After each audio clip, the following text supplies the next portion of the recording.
Hello, it's Anthony Chadwick from the Webinar Vet, welcoming you to another episode of VETchat, the UK's #1 veterinary podcast. Really fortunate today to have Peter Hirst on the line with me, who works at White Oak, which is a finance company, and we're going to be talking about finance. I think there's lots of times when we do need some help with cash flow or with buying a piece of equipment. And I thought it'd be really interesting just to see where we are at the moment with higher interest rates and so on, but hopefully starting to come down.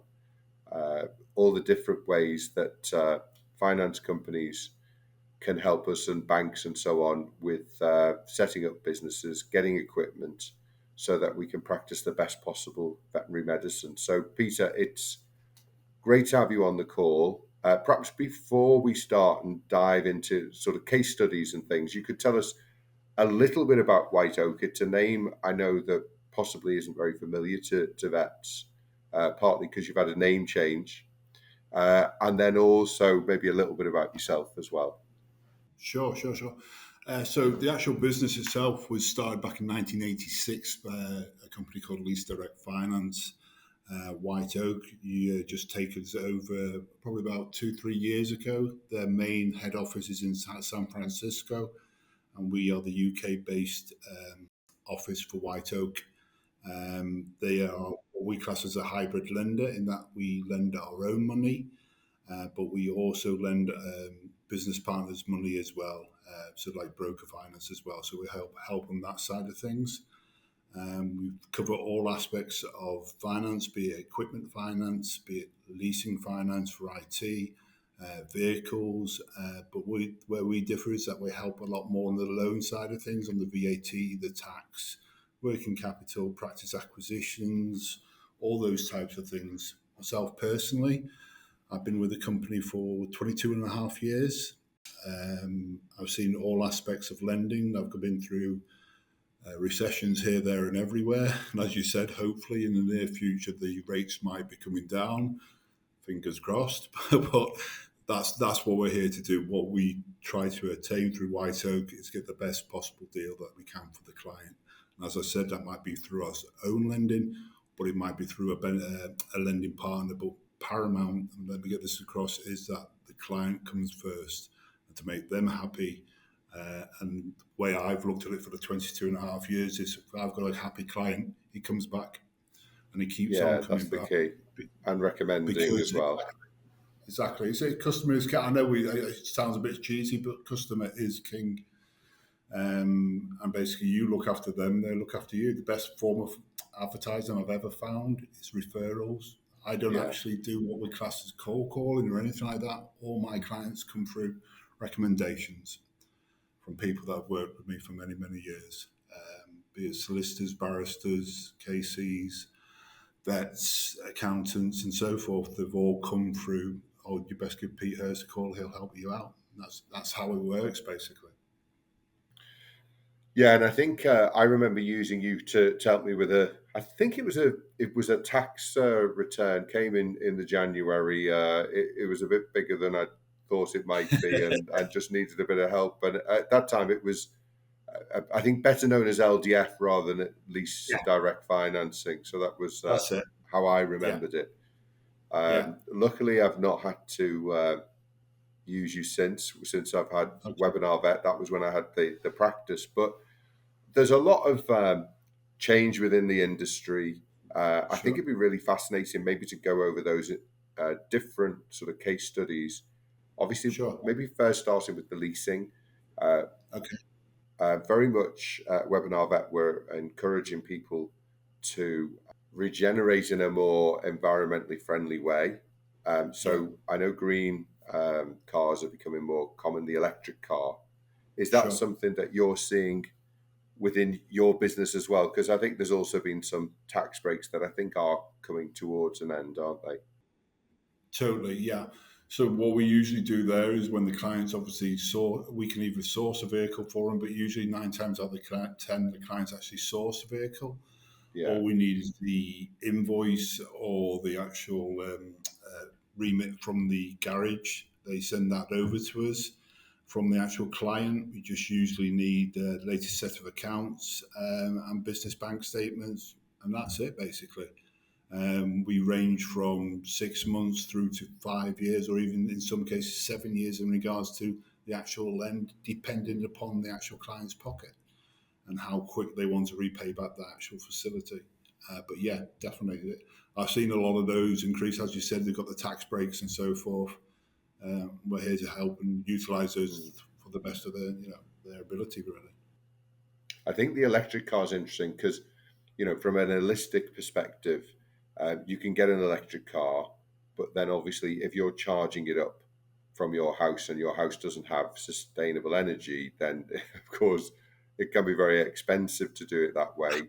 You're also Absolutely. probably doing it, using gas and oil indirectly anyway. So it kind of Yeah. misses the point of the Yeah. electric car, unless it's just you bought it because it's the cheaper option or there's Sure. the tax break to Sure. it. So would you look at it in a more holistic way and say, well, the practice is wanting to, for example, put a charger up, they want to have solar panels on their roof, and maybe Yeah. the vet in charge wants to put solar panels at home, Yeah. because then the charging of the car is coming from the sun rather than from, gas and oil Yeah. indirectly.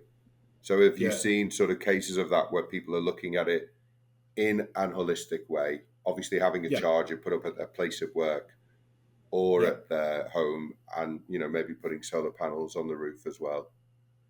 Yeah, I think if the umbrella, wherever the solar panels are located, if it comes on the guys or the actual practice, it doesn't really matter where it's located. And we do actually fund solar panels as well, so Yeah. we can help going down that route for sure. I know that, but yeah, I mean, from that perspective, as opposed to, I think we spoke off air, is that the banks would have certain boxes you've got to tick, and if you don't tick those boxes, got no chance. With ourselves, we'll look at the full story in regards to Mm. how the client's going to do it, how they're going to fund it, how it's going to save them money, and also they're being proactive. You actually see that they know what they're talking about, because some people Yes. come out with like an idea and then it just filters off to nothing. But if they're actually, because you see they've done the research in regards to what they want to do, and it makes us more comfortable in the lend, so Yes. to speak, Yeah. because they've actually done the research. We say, well, they're screwed on, they've got their head screwed on, so therefore we want to lend to these type of people because we know they're going to go places. And it's not Mm. just like a fly by night; they're going to keep on going places. So, and we want to be on that that journey with them. We've just had last week our veterinary green discussion forum, which I organised at a nature reserve for the last 3 Oh wow! years. I'm very much bringing vets and industry together to say, how can we move quicker in this, Yeah. this green revolution? Because we're not moving quickly enough, and as vets, we're not No, at the totally centre of agree. it. We're not leading it as Yeah. we should. So Yeah. one of my sort of things is to encourage 300 practices to put solar on the roof, because not only is it good for the planet, but now, of course, I mean, I've had solar for 15 years. It's given me energy security. It's given me probably a Yeah. 20% return on my investment. I mean, I'm sure even LDF, or sorry, White Oak, can't even Yeah. give you 20% on putting your money in the bank somewhere, can you? Exactly. So it's certainly something we'd definitely look into. But that, like I say, that again, that's not new to me, but that's something I definitely want to get involved with, because, to quite honest with you, we're thinking about our kids and our Yeah, grandkids. It's not about us. I mean, I'm getting on in age, but at the end of the day, I'm thinking more and more about my children and their yeah, children. And that's, at the end of the day, that's why we go green. That's why we have solar panels, because we want yeah. a future for our kids. Yeah, that's totally something we want to get involved in, always. So that's obviously the green finance. So it's definitely something that we can look at. Just looking from the perspective of leasing maybe equipment like Sure. uh, X-ray machines or Yeah. computers. How does that work? How do you approach that with veterinary practices? I know from my own experience with the vets I've dealt with, the equestrian side of things is like a lot of people feel as if that's a specialized marketplace. But what we do, we actually find the actual product that they're looking to purchase. Again, it's same in the same guise in that they'd have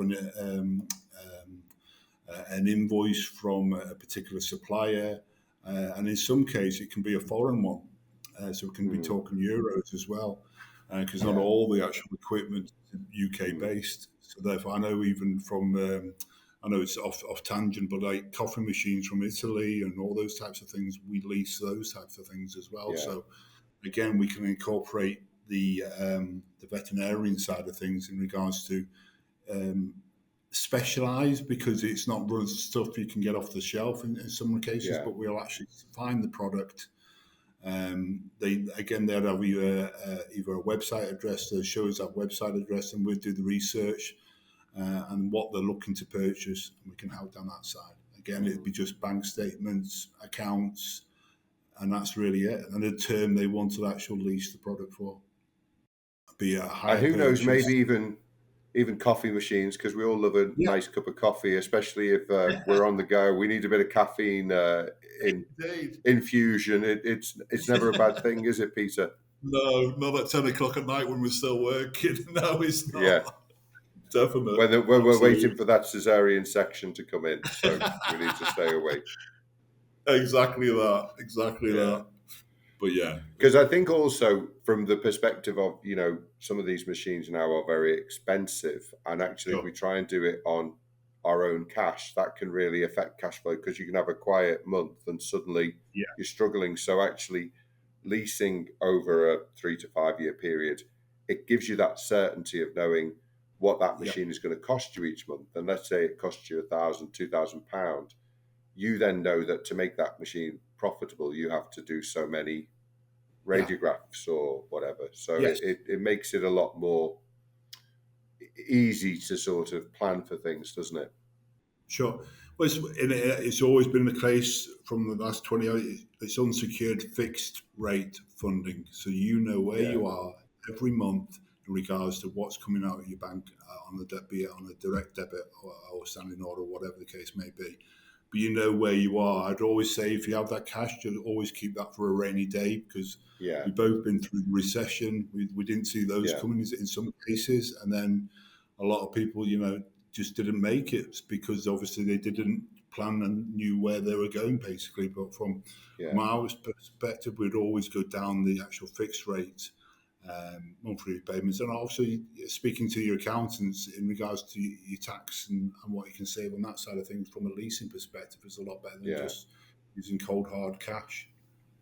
But yeah, so the fixed rate, again, as you say, is most of your deals will be fixed rate deals, because that gives certainty, doesn't it, really? Absolutely. Totally, utterly. And in some cases, in the last few years, I don't know if you remember, what you would do is what we're sitting at now, base is 5.25%. What was it, 2-3 years ago? 0.5. Yeah. So it remains, you know what I mean? If you fixed the rates back then, you'd be in a lot more happy position than you are right now. But hopefully, with the election coming through, there's talk of the rates coming down and so forth. We'll just have to wait and see. Yeah. So obviously they're, equipment leases. I mean, if things do go wrong, you've got the car or you've got the X-ray machine that you can take back. But obviously when we look at things like VAT loans or tax loans, how are they, secured or unsecured? Can you just explain to us how, if I was coming to you and saying, I've got a £30,000 tax bill, can't quite manage it at the moment, I want to try and, spread that out. Is that spread out over 6 to 12 months? Yeah. And, what sort of guarantees do I have to give if I was going to take a loan like that from you? Absolutely. So the only time you'd be asked for a guarantee is if you're a limited or an LLP. That's the only time you'll be asked for an actual, what we call a personal guarantee. From that perspective, is we'd only ask for the amount. So if it's a 30k loan, that PG is just for 30k, but there's never ever a charge put on your property. Yeah. All we're saying to you is that you're going to guarantee the 30k, you're going to repay us back that 30k. No charges are put on your property, and that's only a PG is only requested for a limited liability company or an LLP, not for a partnership or anything of that nature.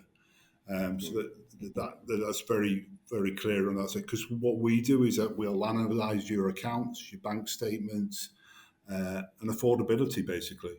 Yeah. So we can range from 6 months through to 12 months for tax. For VAT, we got the 3 months. But in essence, it's like a 4 month facility, because we can do like what classes a 0-3. So you've got nothing to pay for the first month, and then they got three Yeah. payments thereafter. Yeah. But they get the full amount. We can either pay the HMRC directly for them, or what we like to do is just pay you directly, because you're in control. You know exactly Yeah. where you are. In times past, I've had so many instances whereby we paid the HMRC, they've lost it, they've got your reference number, and people are getting this, that, and the other. So 9 times out of 10, we'll always try and pay the clients so they're in full control. Yeah. And obviously, thankfully, probably only one occasion I had to do that in my career. Is that something that you see quite commonly? Is that a common thing that you are doing? Because in a sense, it shows something's gone wrong in the business if you can't pay the tax or you can't pay the VAT. Sure, But obviously, sure, we've gone, as you say, gone through recessions. We've had the pandemic and so on. sure. Did you find that that was quite a common thing that you were lending Yeah. on in the last 3 or 4 years? It was about the cash flow forecast side of things. I Yeah, have multi-legal 500 teams that are multi-billion million pound turnovers that utilize my facility. They've got plenty of cash in the bank. It's a cash flow tool. They know exactly yeah, where they are every month. yes, And they keep that money in their accounts. And thank God that their savings, or the bank is starting to put money on top of their money that they're keeping in their banks. But it's never a case of, you're hard up. We've got to pay your tax for you. We've got to pay you VAT.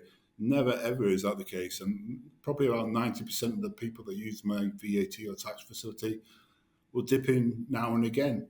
yeah, They don't do it every quarter, or they don't do it every 6 months. They'll use it now and again. But as I said, a lot of them just use it for a cash flow forecast, in regards to they know where they are on a fixed rate basis, fixed monthly payment every month.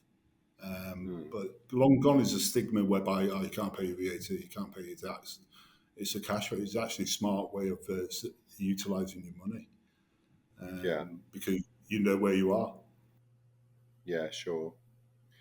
Moving on, maybe to those larger loans that we take out. When I wanted to move my practice up the road into sort of 27, unfortunately, 2007, 2008. And I bought Right. two buildings with one of the banks. I won't mention their name. And I think it was Christmas Eve. I got a phone call from them because they'd arranged to give me money, obviously, to equip the practice. Sure. And then there was this thing called the subprime mortgage thing that happened in 2008. I'm sure you remember, Peter. I'm in I do. America at the moment, and it sort of came from America. And suddenly the bank said, "Oh, we're only going to lend you half the money." So I had to scrabble around, and I managed to still set up the practice and so on. But obviously, if you're trying to set up a practice, which is happening now, we've got quite a lot of young vets who want to have that entrepreneurial spirit, want to open their own practice, Of course. perhaps Yeah, don't have a lot of absolutely. money in the bank. They may rent a building, but they may also want to buy a building. They then need to, obviously convert it and equip it. This can be a lot of money. Yeah. Um, would you be at the view, with somebody that's perhaps, in their early 30s trying to do that, it might be £500,000 that they want to borrow. So it's a lot of money. Yeah. There might be a commercial mortgage as part of that, but there'll also be Yeah. a kind of chunk of money that you're using to actually equip the practice. Is Yeah. that something you would look at, or do you want to see people who've got money behind them, maybe got a practice, wanted to open a second one, so you can see where their accounts have been going, and you can see, oh yeah, this is a good deal. Yeah, of course we'll give them the money, because I had a practice, but was obviously moving it up the road, wanting to get into a better place, a bigger spot. And unfortunately, it was 2008, and it got a Right before tiny bit COVID. more difficult, maybe, Yeah. than it should have been. Yeah. From our perspective, is what we usually find, say it's a quarter of a mil or £300,000. is the vast majority of that lend would probably come through from ourselves because, as I said right at the beginning, we're very lenient. We'll try and work with the vet in Yeah. regards to lending as much as we can. But on the, as I said as well, the business partners would maybe throw in a 50 here and a 50 there. So you could have one pot of, let's say, 300k, we'd lend like 150 and a 150, 50, 50. But what the main goal is get to the amount what the actual client requires. Yeah. So therefore, you don't, it's not a case of you can only get it from us, nobody else, and if you go anywhere else, we're not going to lend you the money. Yeah. It's not a case that we want to get to your goal. As we said right at the Yeah. beginning as well, we want to work with you. To us, actually just starting off that practice is just, as I said, that's basically the foundations, and building from that is lending and lending and lending for whatever the client may be, or indeed if you've got the clients coming through the door, or the animals, or whatever the case may be, you're paying your bills anyway. So it's just a Mm. case of we will grow with you. But yeah, it's not just the one side. As you said, we can lend from the commercial mortgage side of things. We can give you the advance to help you get the deposit going and help on that side. If they don't give you the full amount, we can like give you tranches of funding in regards to make the amount that you need. Yeah. So you might still use a bank for the commercial mortgage, or you Sure, could help with the commercial mortgage as well. absolutely, totally. Brilliant. So just the bank could do it, but you also have that ability to do commercial mortgages. You as a Yeah, broker, you can organise it. Yeah. yes, totally, absolutely. I've always said anything to do with it's got a pound sign in front of it, we'll do it. Anything. It's always been the case. We'll never ever turn business away. If we can't do it, we know people that can, for sure. And I think the thing is that the veterinary industry, and obviously there's always, you know, peaks and troughs. Obviously, we've got competition commission that I think will Sure. be interesting how that works out over time. But it's a stable industry, so I suppose you're looking often at the global industry that it is a stable industry. Therefore, if you come as an individual, you expect most veterinary practices don't fail. We know, startups in tech. I mean, we started up the ed business, the ed tech business for veterinary Yeah, yeah, surgeons. There were no webinars 14 years ago. Um, a lot of tech businesses that would have started at the same time probably don't exist anymore. I'm sure there's some yeah. that are now worth, billions of pounds as well. But obviously, we've been a really stable business. And I think you see that the veterinary business is stable. There are certain businesses, sectors that are not so stable, and presumably you would Sure. be a bit more sanguine about borrowing to, Lending to them. or Yeah, lending yeah, yeah, to, should I say. yeah, yeah. No, well, it's just the state of the affairs, wasn't it? Because during the COVID side of things, hospitality, that was just out the window. We Yeah, couldn't go out to visit anybody, could we? yeah, So that sector we couldn't lend to on that side, but and then even the construction side of things we couldn't lend to there because again we couldn't build houses or anything because of COVID. yeah. So we will adapt and help the best we can in regards to any type of client. So, but that's just the state of the world. But as you Yeah, said, from my perspective, I've always known that the vets have always been good.